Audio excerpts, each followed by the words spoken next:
Buenas tardes. Mi agradecimiento al Consejo Nacional de la Industria por esta invitación y la oportunidad de compartir con ustedes este escenario que, lejos de ubicarnos en una perspectiva económica, financiera, legal e institucional de optimismo, nos lleva a ser previsivos, a tratar de anticipar las circunstancias, partiendo del hecho que, sobre todo en el aspecto regulatorio, siempre es bueno anticiparse para evitar los riesgos e implicaciones de actuar tardíamente. Sin embargo, vamos a ver que es muy poco lo que se puede hacer dentro de un escenario de inseguridad e incertidumbre jurídica, como veremos en la aplicación de varias leyes. Cuando uno habla de perspectivas, pareciera que uno tiene una bola de cristal que puede ver el futuro, adentrarse en él y tratar de establecer con carácter definitivo y universal, con implicaciones de certeza, los distintos escenarios que se pueden establecer. Sin embargo, para evitar esa tendencia o esa orientación que pudiera presentarse, debemos decir que nuestras perspectivas son perspectivas vívidas y documentales, en el sentido que los escenarios que vamos a analizar hoy están basados y fundamentados en la información que deriva de las páginas web oficiales, de los discursos y en presentaciones oficiales, de las líneas generales del Plan Simón Bolívar o de la construcción del socialismo del siglo XXI a partir del 2007 y 2013, coetáneo, por cierto, con la reforma constitucional rechazada en el año 2007, con los planteamientos y orientaciones de lo que llamamos, con todo el debido respeto, los gurús oficiales. Por ejemplo, la obra de Aymal el-Trudi, que se denomina La política económica bolivariana y la transición, que pareciera es un testamento o un nuevo testamento en relación a la palabra sagrada que implica la revolución, y los proyectos oficiosos, que lo llamamos de esa manera porque no tienen una imputación de responsabilidad o autoría y que simplemente hemos conseguido por los caminos verdes.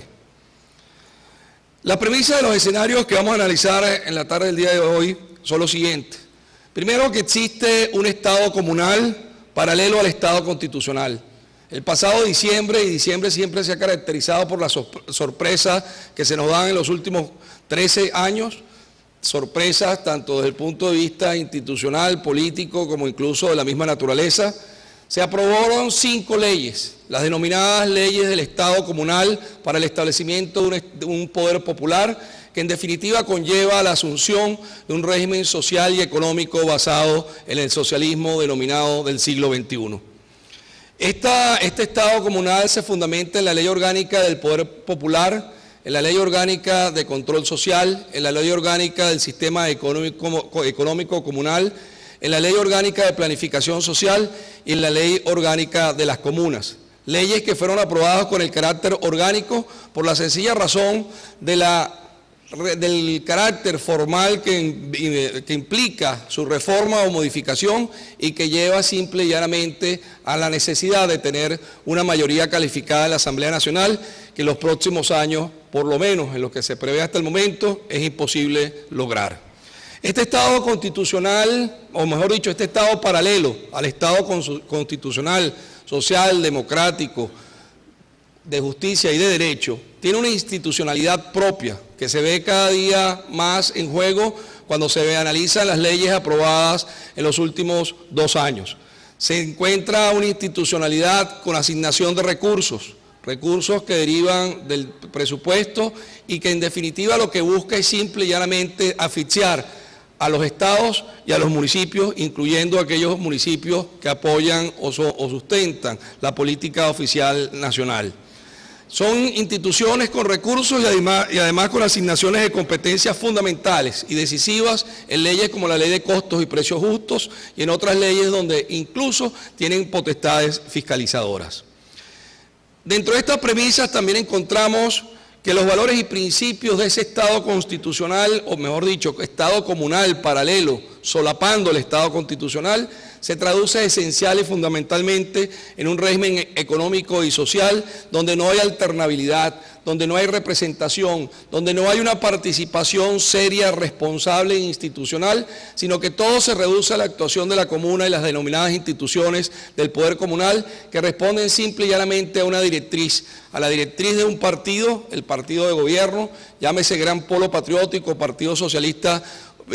Unido de Venezuela, cuyo libro rojo y demás documentación sustentan esta concepción de un Estado que se rige por un constitucionalismo popular, donde la cabeza es el presidente de la República, que actúa en ejecución de este constitucionalismo a través del Ministerio Popular de Participación y Poder Comunal. Esto lleva entonces a la existencia de un Estado registral. Existimos como personas y existimos como empresas. Somos beneficiarios de la redistribución de la riqueza, somos beneficiarios de la redistribución de la renta y la protección del Estado en la medida en que estamos reconocidos en un registro, en la medida en que estamos inscritos en un registro. Simplemente analizar la cantidad de registros que existen en Venezuela y simple y llanamente nos damos cuenta que la tendencia es simplemente a identificar, a ubicar quiénes son las personas que están y aquellas personas que no están con el proceso político y social que se adelanta en Venezuela. Esto, por supuesto, lleva a que efectivamente el carácter protagónico, que se denomina en las líneas generales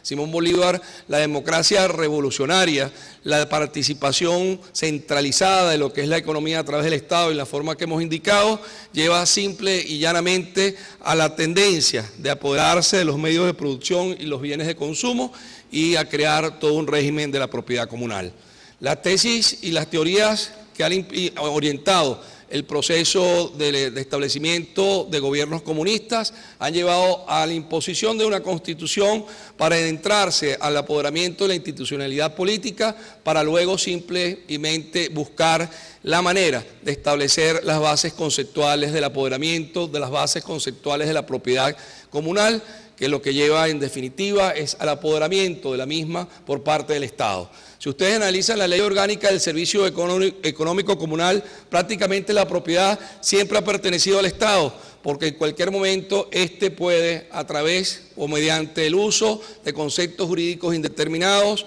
como son seguridad alimentaria, seguridad y defensa, protección de las propiedades comunales, protección de la comuna y el bienestar del hombre nuevo, como tal lo denomina esta ley que mencionamos en primer término, lleva a que en definitiva toda la propiedad sea propiedad comunal, propiedad directa comunal o propiedad incentivada de manera indirecta por el Estado. Las premisas de los escenarios lleva a un elemento que no se puede olvidar, y es que estamos iniciando un proceso de elecciones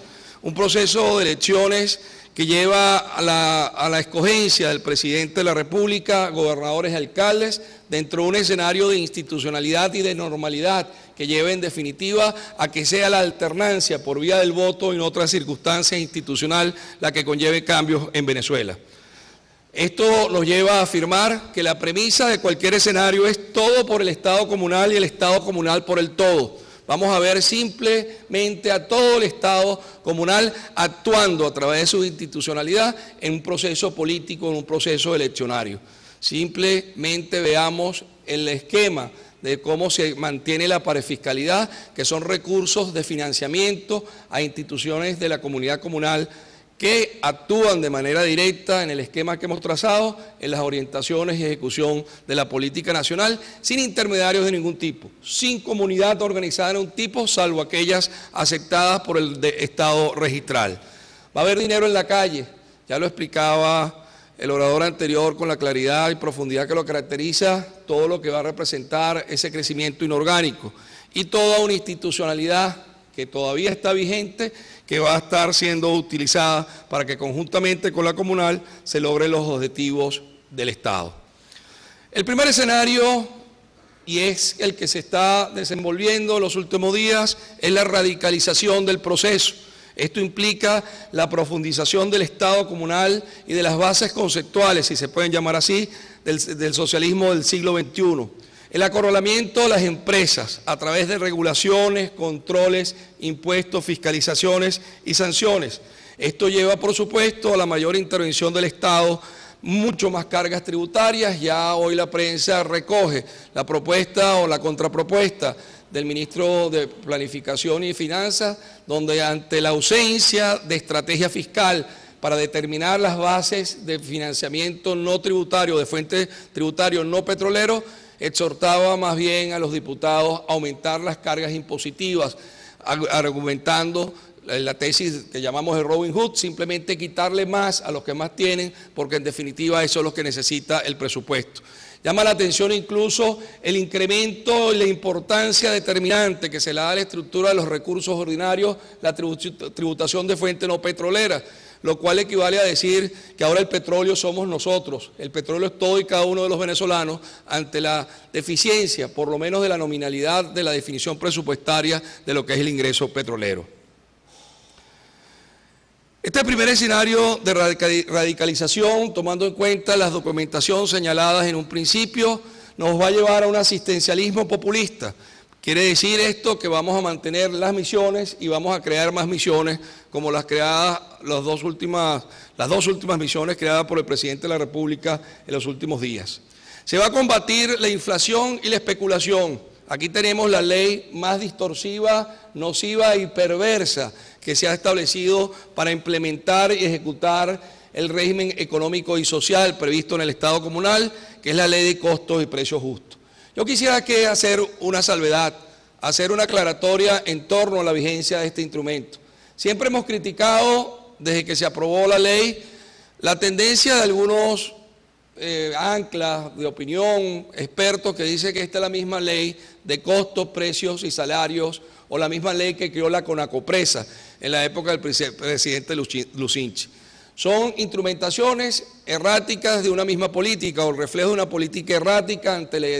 ineficiencia del Estado en manejar la inflación, en manejar la asignación de recursos, la distribución. Pero tiene dos efectos de concepciones distintas. Mientras que la CONACOPRESA era una instancia de administración concertada, donde había la interacción permanente entre Fedecámaras, CTV y el gobierno, esta es una ley de imposición. Esta ley de costos y precios justos no tiene una instancia de concertación, sino de imposición. En una ley se decía, la comisión proveerá, la comisión propondrá, la comisión exhortará, la comisión de común acuerdo fijará y sugerirá al presidente de la República políticas para la definición de la reactivación económica, definición de los salarios mínimos, el establecimiento de una cesta básica. Si usted analiza todo el articulado de la ley de costos y precios justos, son 3 o 4 artículos de manera legal relativos a la determinación de los costos y precios justos, y lo que se ve es el carácter punitivo o punitorio en el transcurso de toda la ley. El establecimiento de esas instancias del Poder Comunal, que son las únicas que van a estar reconocidas e incluso dotadas de capacidad de fiscalización en el proceso de ejecución y evaluación para la lucha contra la especulación, el monopolio, instituciones monopsódicas, creo que se denomina así como lo denomina la ley, y todo lo relacionado a las ganancias excesivas. Vamos a tener lo que se denomina la reducción del desempleo, y no es lo que se denomina, y es lo que se llama, si me permite un segundito buscar acá.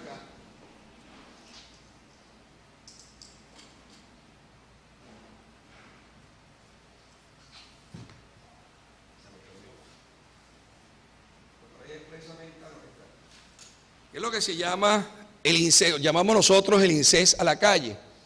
Si ustedes se han fijado como empresarios, y lo vemos nosotros como abogados, una de las cosas que ha mantenido el dolor de cabeza es que usted tiene que actualizar su registro entre el INSES. Por un lado le dan un número y por el otro lo están sancionando. Adicionalmente, si usted ha interpuesto recursos administrativos, específicamente el jerárquico, previo al contencioso tributario, que no es obligación, o ha ejercido descargo, y por la necesidad de tramitar la solvencia, los efectos de CADIVI, por ejemplo, ahora la tendencia del INSES es decir, no vale suspensión de efectos. Esa interpretación no la acepto. Si quieres la solvencia y que se suspenda los efectos, ve a un tribunal para que se te otorgue esa suspensión de efectos. Y adicionalmente, entonces, a partir de noviembre, van a salir a la calle para el Programa Nacional de Aprendizaje, y eso está previsto en estos lineamientos del año 2007. El INSES va a buscar paliar el desempleo a través de este sistema nacional de aprendizaje que implica mayores cargas, mayores costos para la empresa, adicionalmente del costo de buscar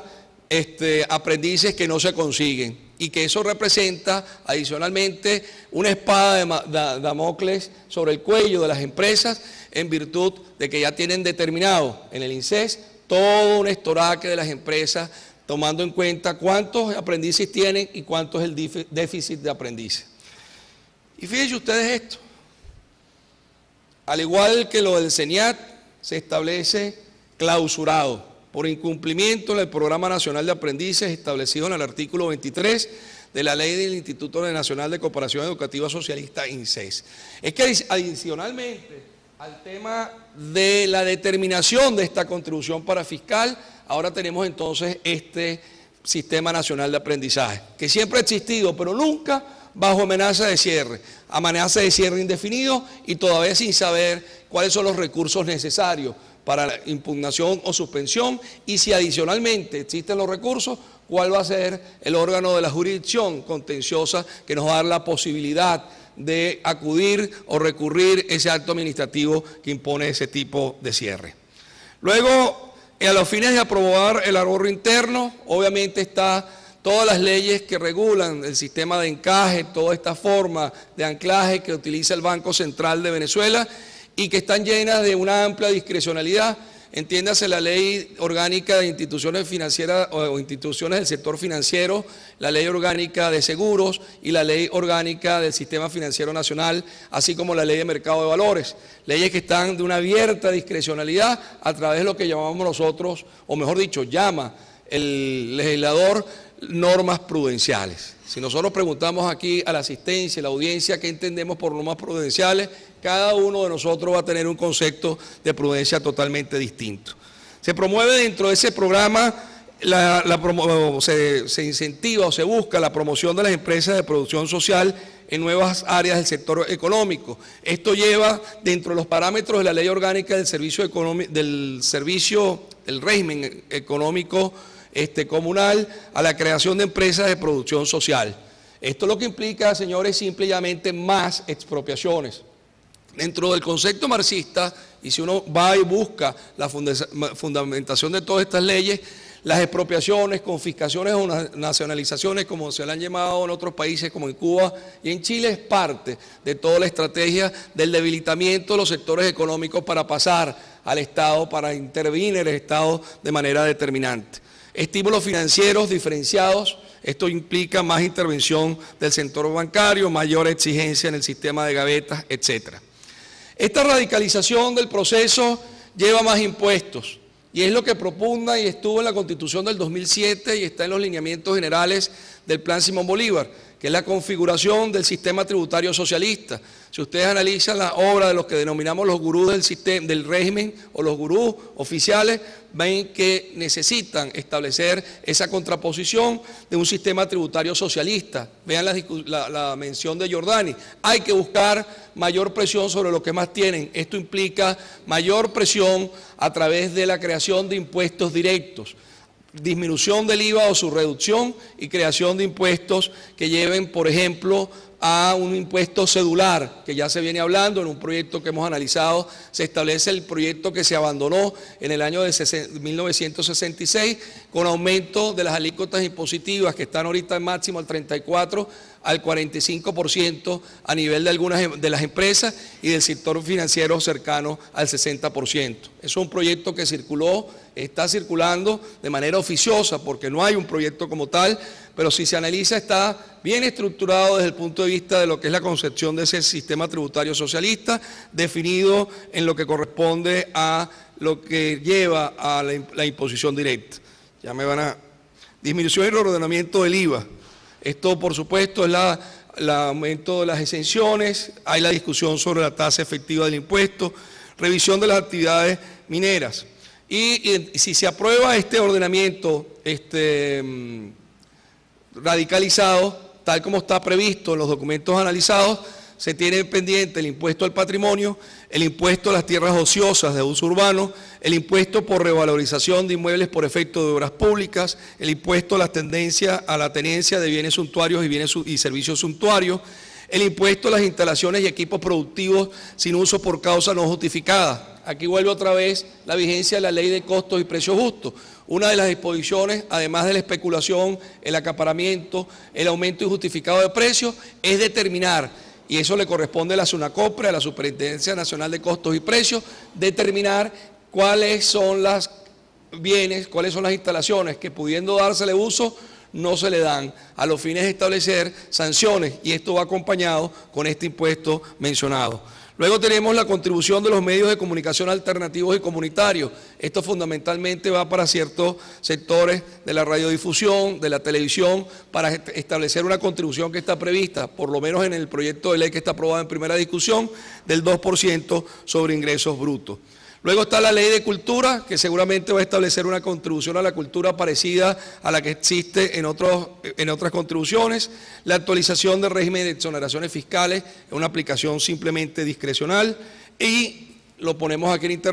interrogante, el impuesto a las transacciones financieras. Cualquier baja en la recaudación, cualquier sensibilidad que se exprese en un decremento, una disminución de la recaudación, tenemos el expediente de este impuesto perverso, que es el impuesto a las transacciones financieras.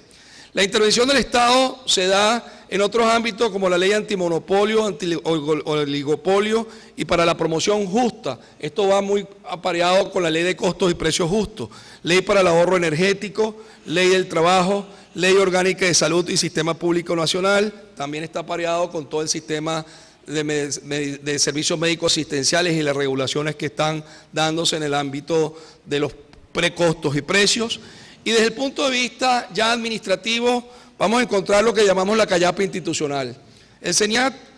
aumentará las fiscalizaciones de fondos y la valoración en materia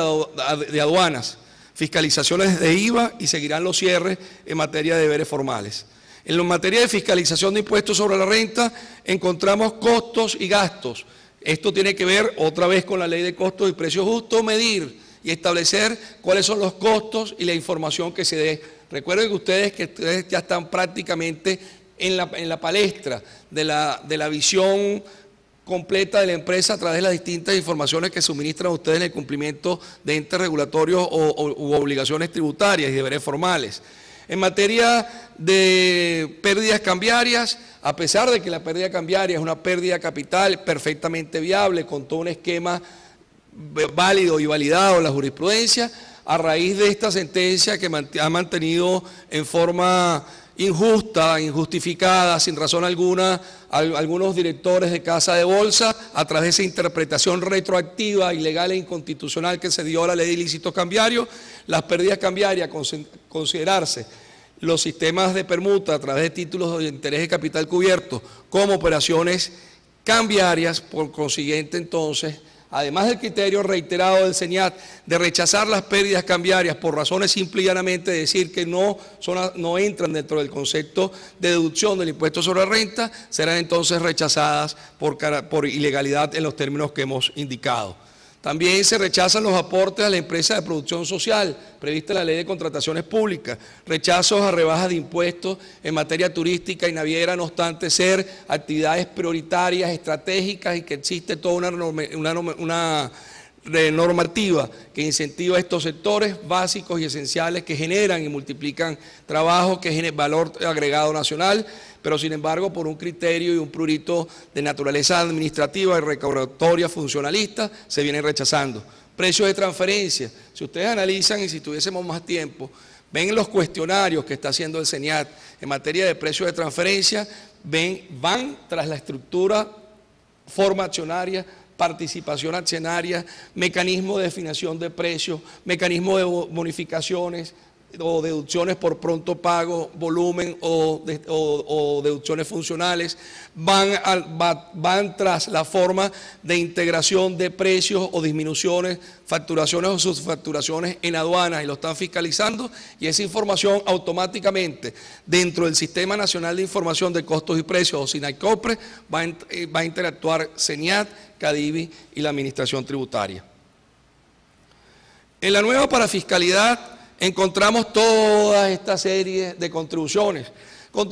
donde se ha exacerbado la responsabilidad social, contribuciones donde se ha exacerbado el concepto de corresponsabilidad, y encontramos entonces toda una serie de fiscalizaciones que van a comenzar no solamente en el INSES, como lo hemos indicado, sino también en organismos como el fondo de la Organización Nacional Antidrogas, la FONA, que es la contribución prevista en la Ley de Drogas, la Ley Orgánica de Ciencia, Tecnología e Innovación, el FONACIT, con todas las implicaciones que tiene en la aplicación de la ley. Tenemos ahorita reciente la Ley Orgánica de Deportes, que hay un fondo que maneja el Instituto Nacional de Deportes y que en definitiva esa contribución es a partir del 2013 y no del 2011, como aspira la gente del gobierno en su aplicación inconstitucional e ilegal. Tenemos el régimen prestacional vivienda y hábitat, el Banavit o Banavit, que también exige una serie de solvencia. Y luego tenemos, para variar este escenario, lo que se denomina la aplicación e implementación de la Ley de Costos y Precios Justos.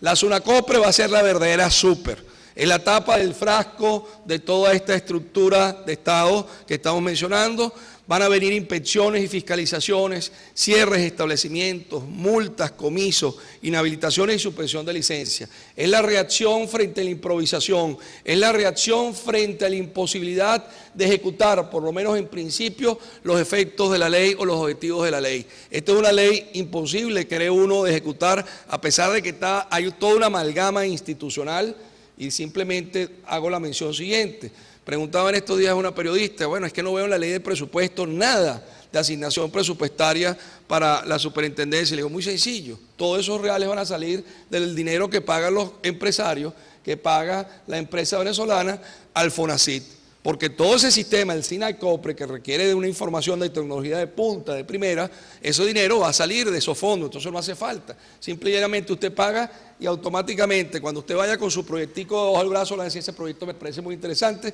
pero el proyecto que queremos nosotros es este. Y eso no lo estoy diciendo que va a pasar, está sucediendo en la actualidad. Esto va a estar acompañado incluso de multas y suspensión de licencias e inhabilitaciones. Esto va con los profesionales en el libre ejercicio de la profesión. En el caso específico de estos roces, esta contención que va a existir, y con toda razón muchos industriales, y creo que el presidente de cúpula de Colindustria lo ha establecido, han pedido el diferimiento de la aplicación de esta ley. Y esto porque ni siquiera el registro que debería estar listo, cuáles son los requisitos, cuáles son las condiciones, cuál es la forma, si va a ser en una carpeta marrón con separadores estilo Cadivi o si por el contrario va a ser a través de un portal o una página web. No existe claridad conceptual ni está el diseño del RENAPREVIS y estamos escasamente 15 días de entrada en vigencia plena de la ley. Luego esto va a llevar entonces a una determinación arbitraria de costos y precios. ¿Qué costos van a ser aceptados? ¿Van a ser los costos y gastos que se refiere a la ley de impuestos sobre la renta? ¿Van a ser los costos y gastos que quiera dentro del concepto que es distinto el precio a lo que es valor desde el punto de vista de la concepción que inspira las leyes, es decir, esa teoría de economía marxista que lleva a un valor mucho más allá? ¿Cuáles son los márgenes de comercialización? Si ustedes ven, han hablado Jesús Farías, Giordani, Ayman El Trudi y me falta otro, donde los porcentajes oscilan cada uno de ellos entre 15 y 25. De manera que aquí van a establecer los márgenes de comercialización en 15, que va a ser el promedio de lo que ellos han dicho. Luego viene la fijación del precio máximo de venta al público, ya bien sea en precios individuales o por sectores o productos o servicios. Determinación de la capacidad instalada, esto es muy importante y esto tiene que ver con lo que habíamos dicho anteriormente, que es la propuesta del impuesto de instalaciones de equipos productivos sin uso por causa injustificada. Luego entonces también viene toda la lucha desde el punto de vista de la concepción de la ley para determinar y combatir lo que le llaman las desviaciones, es decir, ganancias excesivas, especulación, aumentos de precios. Pero no solamente nos quedamos a nivel nacional, vemos entonces el tema a nivel municipal. Si los municipios no le dan lo suyo, los municipios van a buscar lo que piensan ellos que le corresponde. Si no me dan lo mío, busco dónde lo consigo. ¿Y cuál es la tendencia de los municipios? Y lo digo por experiencia propia. Cuando uno tenía un problema de flujo de caja o para dictar créditos adicionales, agarraba a todos los fiscales y en la perimetral que iba, en todos los cortijos de Lourdes, agarraba a las grandes empresas y sacaba a los 50 fiscales para determinar impuestos a esas grandes empresas, que eran las que me daban el flujo de caja. Y por ineficiencia, por no tener los funcionarios, por problemas, no es lo mismo ser director de renta actualmente, con todo el poder que uno no tiene que ver con amparos tributarios ni nada por el estilo, porque simplemente los tribunales están a favor del que sea director en aquella época. Y eso sigue siendo un margen no solamente en cuanto a valerse de esos medios institucionales, sino de la ineficiencia de buscar presión de dinero cuando no se tienen los recursos en el grupo de empresas que se catalogan como medianos y grandes contribuyentes. 5 minutos me tomo para terminar. Esto va a llevar a fiscalizaciones irracionales, amenazas y cierres de establecimientos, multas confiscatorias, revocatorias de licencias o patentes, como también se lo llaman, o la no renovación, dificultad de obtención de divisas. El segundo escenario, y con esto termino, se afloja la agenda legislativa. Seguimos con las mismas leyes establecidas, no buscamos nuevos impuestos, no buscamos reforma tributaria alguna, no modificamos el Código Orgánico Tributario a pesar que el criterio oficial es permisivo. Se amaina la intervención del Estado en algunos sectores, aun cuando va a creo yo que es una tendencia inercial, es una tendencia que va a seguir todo el tema de acoso contra el empresario. Va a haber dinero en la calle, no más impuestos y se cobran los existentes. En todo caso, vamos a seguir entonces con una necesidad de recursos, a pesar de que no existe reforma, y eso va a llevar entonces a que todos estos entes que conforman Estado comunal, todos estos entes, la nueva parafiscalidad y los municipios, busquen en la calle, a través de todo lo que corresponde a fiscalizaciones, multas, los recursos que no tienen.